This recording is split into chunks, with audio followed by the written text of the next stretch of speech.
So today I saw a documentary I had been looking forward to for quite a while. It's from a documentarian that I've seen all of her films, and surprisingly, all of her films in theaters. She's one of the few. I saw her first film at the San Francisco International Film Festival a few years ago, where she did a Q&A afterwards and blew my mind. And so she's one that whenever she has a new doc out, I'm like on it. Her name is Lisa Immordino Vreeland, and she is married to Diana Vreeland's grandson, I believe it is, or nephew, something along those lines. So her first documentary was Diana Vreeland, The Eye Has to Travel, which was about Diana Vreeland, obviously. The next one was from 2015, and that was Peggy Guggenheim, Art Addict. Life-changing documentary. I loved that film so much. And I am about to cry. Ooh. I'm not actually crying. I'm just having watering eyes. This year's documentary, which premiered at, or played at various film festivals last year, was Love Cecil, or Love Cecil, depending on how you want to pronounce it. I guess it's Cecil. He, obviously, Cecil being Cecil Beaton, who was a photographer, a costume designer, a illustrator, so many things, and mainly an aesthete. Now, I would love to be an aesthete. I aim to be an aesthete. I haven't found the best use of my aestheteness yet, but what I love about this director is all three of her subjects are aesthetes who have found their niche and they found their spot. With Diana Vreeland, she had her amazing work in the fashion world, just utterly changed the industry. With Peggy Guggenheim, she changed the way art museums and curation and everything was done and saved so much art during the World War II and bolstered so many great modern artists, and also played the field like a man and wrote a book about it, which is just fucking great. Cecil Beaton could not decide how he wanted to express himself, and so he expressed himself in as many different ways as he possibly could. And he actually won 3 Oscars, 2 for costume design, 1 for set decoration, 1 for Gigi, 2 for My Fair Lady.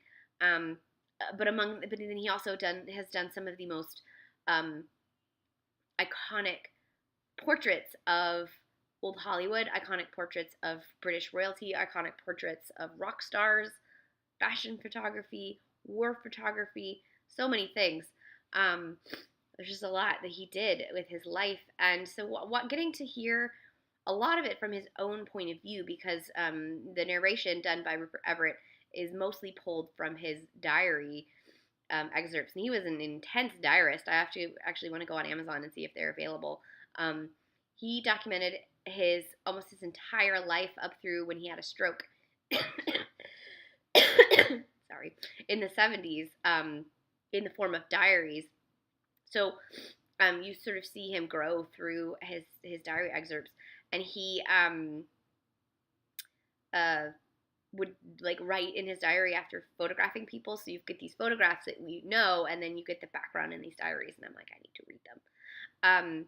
And he grew up sort of upper middle class England during the leading into World War I. Born in 1904, and came of age right after World War I. Went to Cambridge, was a terrible scholar, as many creative people are, and just knew what he wanted and where he wanted to be in life, and just went for it. And he was apparently a bright young thing, and he was a rival of Evelyn Waugh, and I want to know that story because, like, Evelyn Waugh famously wrote a novel about the bright young things called Bright Young Thing. Bright Young Things. There's a movie version of it as well. So, like, why did they hate each other? I need to know. He was, for all intents and purposes, probably mostly a gay man, alive in England when it was illegal for the bulk of his life. However, I didn't know this, but apparently this was common knowledge. He had a brief, somewhat passionate affair with Greta Garbo, who was most likely a lesbian. So, like, there's something there. But he wrote about it in his diaries. So, again, I need to find these diaries. And that, like, blew my mind. But seeing the photographs he took of her, they're the most amazing photographs I've ever seen of Garbo. So, there was definitely something, about them together that brought us something great. So, so the film traces his life as a youth, his various attempts to capture the beauty of the world in every form, his scandal at Vogue, where he got fired and for doing something very terrible, and then his work during the war to try to make up for it. His always feeling like an outsider, his always feeling like he's not accomplished enough, his always trying to get something greater, to do something greater.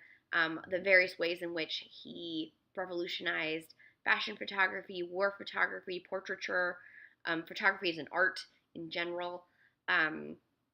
Just amazing. So I really loved it. It was a movie that made me, as often with these documentaries about creative people, it was a movie that made me like want to figure out what it is that I want to do as an artist and actually do it. I think my problem is that I have lots of ambition and lots of ideas and have no follow through. You have to have a really good work ethic, and I've never had that. So that's my artistic problem. I need someone to just like force me to do things. But anyways, this is a great film. If you love anything that you've ever seen from Cecil Beaton, and I'm sure you've seen something, just look him up and you'll see something and be like, oh yeah, that. You'll love it. If you love beauty, you'll love it. If you are interested, there's a cat's tail. If you're interested in a life that really was lived through the bulk of the 20th century and all the ways in which art changed and all the ways in which he documented that art changing, I think you'll enjoy this film. Another lovely sad tidbit, apparently his cat of 17 years died, and then a month later so did he, and I was like, oh, he just wanted to be with his cat. I know that feeling. Here's this cat. She's a mess. You're a mess. Yes, you are. Okay. There she goes. She's a mess. There goes my cat. Will we be together for 17 years? I don't know. What else to say? Oh my God. So he had this residence that he lived in for 15 years, and everybody who visited had to draw their hands on the bathroom wall, and they showed like a photo of him standing by all the handprints, and I was like, I love it. But then he got kicked out of the house, and like, what happened to the wall?